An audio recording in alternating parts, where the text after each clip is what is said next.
All right, so earlier this morning, the session, Chi Wang, who works in my team, asked the question, what's missing in the agents right now? And I think that's a very interesting question, because how many of you actually have a personal assistant? Like, I'm counting maybe no more than 5 or 6 hands really right now that have. Maybe some of you actually use your husband or wife as your personal assistant. But if you think about this, you know, the world that we're trying to get to from where we are now is, let's say 6 years later, everyone will raise their hand and say that they have a personal assistant. So how do we get there? And I think it's interesting to first do a little bit of historical observation. In 1998, when I was a graduate student, I went to the HCI conference called SIGCHI, or the CHI conference. And there, Patty Moss, who was at MIT Media Lab at the time, and still there, I believe, and has started a research group called Software Agents. And they were talking about how do we augment humans so that they're more productive.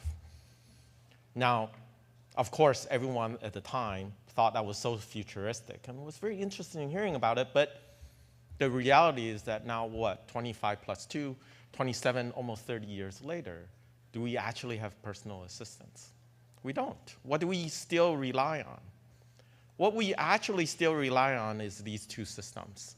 Now, I want you to pay very close attention to this because in 1998, if you had made investments in these two different areas, on the system one, recommender systems, of which the seminal paper was published by my PhD advisor, John Riedel, in 1994 in the CSCW conference, you would have made a boatload of money. If you had invested in 1998 in what was then called Backrub, which became Google, you would have made a lot of money. At this point in time, the internet industry is completely supported by these two systems. Meta's revenue was $160 billion.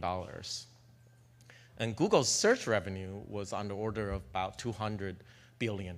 So altogether, close to $500 billion of the internet industry. If you had invested in 1998, I was a poor graduate student, so I didn't, but some of us did, right, in the Valley, would have become obscenely rich.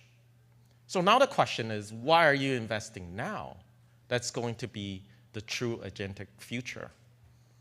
And I think this question is interesting because, well, in the intervening time, I spent a lot of my years at Google, the last 14 years, continuing to improve these two systems. And you know what they're implemented by?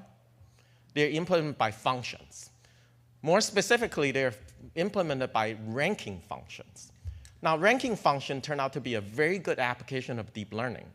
However, in 2015, this we already knew about deep learning, that it can do these kinds of functions. You can put in pixels, you can get classification output. It's a lion, not a cat, not a dog.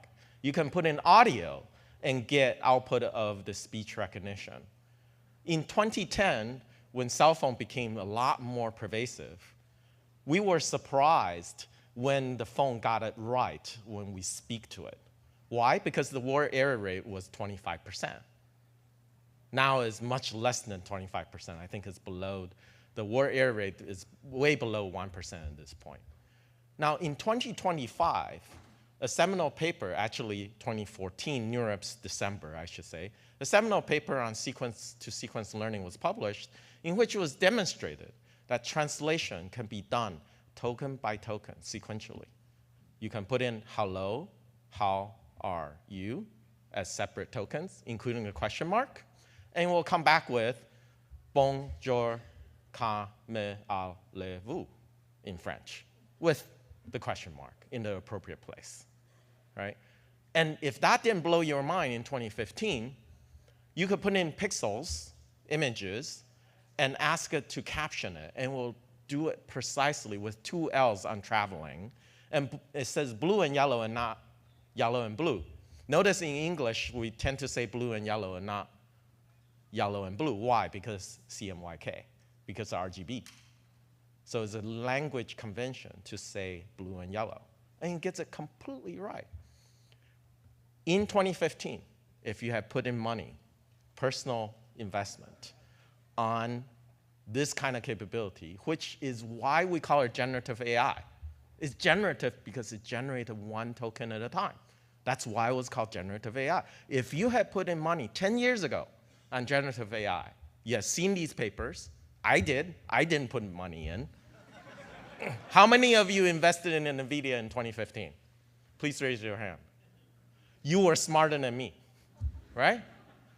That was what was going on in 2015. If you had realized it, you would be easily a millionaire by now, if not double-digit millionaires, right?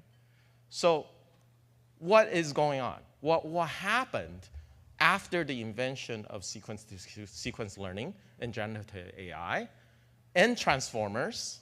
By the way, the three authors of sequence-to-sequence learning were Ilya Sutskever, chief scientist at OpenAI, no longer, unfortunately, Oriol Van and Kwok Lei, who works in my team. Right? These are absolutely incredible inventions because of why.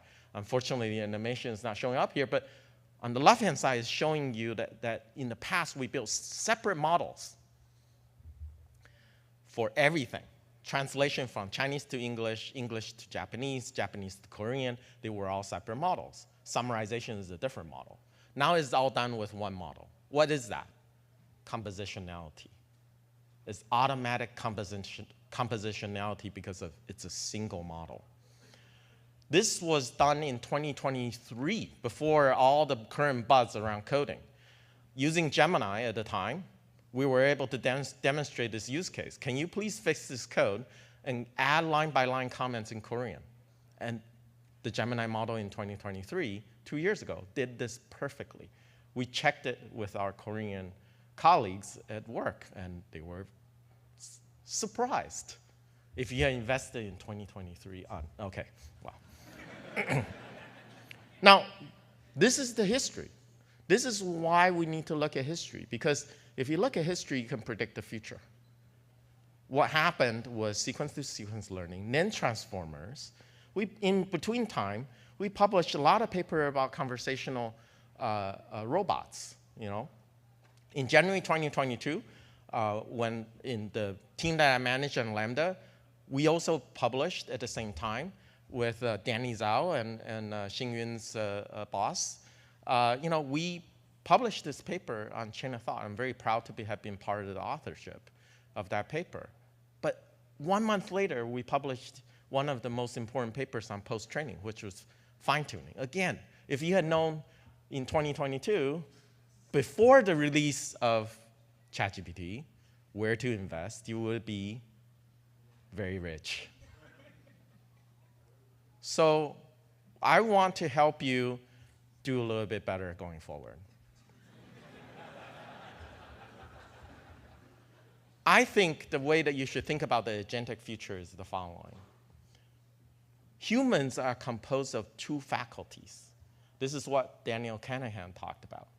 On the one hand, we have system one, which is very fast pattern recognition. And then we have system two, which is very much related to reasoning. Takes slow, methodical, rational thought. Going forward, I encourage you to invest in agentic systems that merge these two capabilities. And if I may ask the AV folks to play a video next to show what this might look like in a project that I manage called Project Astra, and you'll see what I mean by this.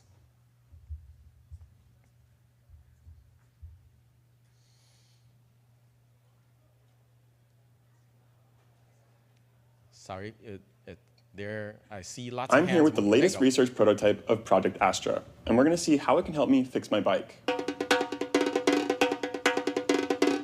Hey, go online and look for a user's manual for a Huffy mountain bike. I have found a user manual for you. What would you like to know about it? Okay, cool. Now scroll until you find the section about the brakes. Sure thing. Looking for that page now. I think I stripped this screw. Can you go on YouTube and find a video for how to fix that? Of course. I'm opening YouTube now.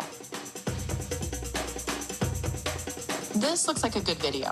Place a rubber band over the head of the screw. Oh, nice. Press Hey, down firmly. can you go through my emails with the bike shop and find which size hex nut I need? Sure. According to the email from Bicycle Habitat, you need a 3/8" hex nut for your sprocket. I've highlighted the correct bin for you. It seems like I need a spare tension screw. Can you call the nearest bike shop and see what they have in stock? Yep, calling them now.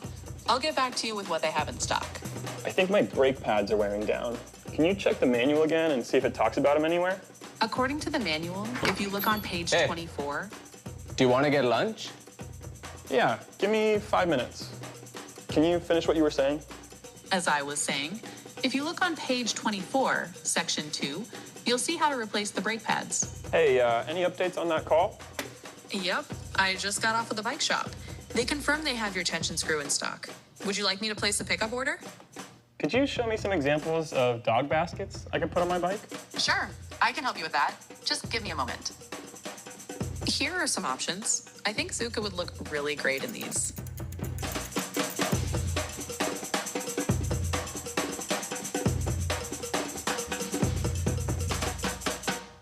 All right, if you thought that was a concept video, it's running on my phone. I think I'm probably the only one in the room that has Astron on my phone. You have just seen the future. Now you know how to invest, right?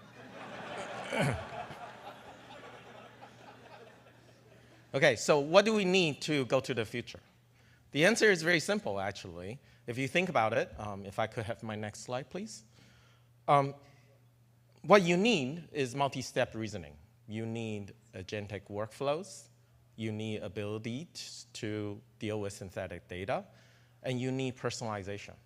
That's what's coming, right? So I hope you now will be much smarter about how you invest your personal portfolio. Thank you very much.